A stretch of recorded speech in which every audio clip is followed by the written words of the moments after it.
Click the bell icon to get latest videos from Ekeeda.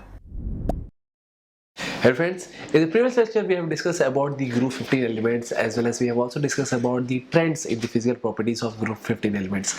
And now in this topic we are going to talk about the allotropes of group 15 elements. So now let's understand this topic.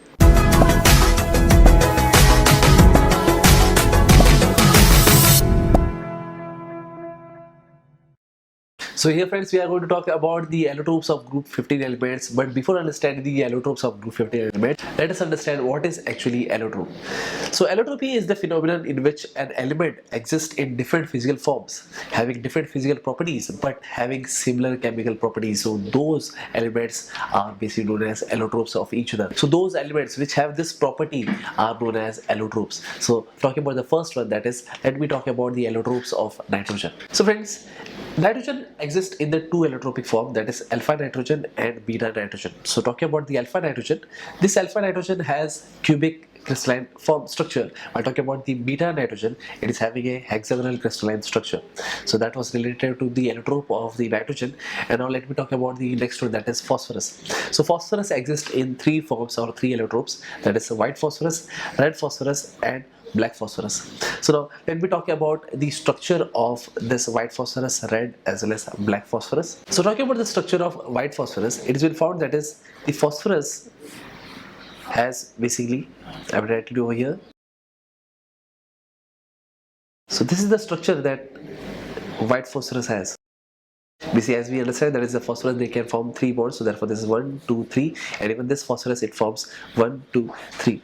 So therefore this is a tetrahedral geometry that this phosphorus has. This is nothing but white phosphorus.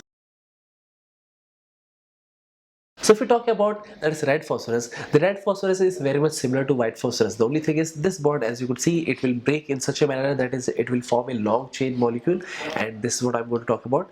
That is, this is the phosphorus that I'm going to talk about.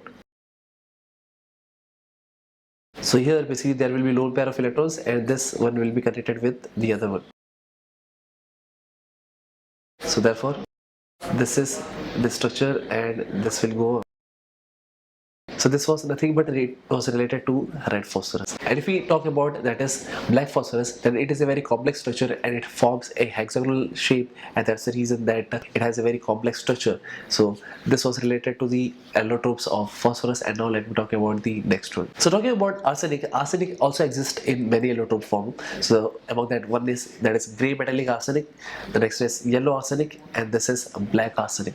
And talking about the antimony, so even antimony exists in allotrope. So talking about antimony, even antimony has different allotropes. And talking about the first one, that is, it is metallic antimony, yellow antimony, or which is also known as alpha antimony, and this is explosive antimony. So this were nothing but the allotropes of the group 15 elements, and that's it. So thank you friends for watching this video. I hope you have understood this video very clearly, and I hope I'll see you next time. Till then, don't forget to subscribe Ekeeda channel. Thank you so much.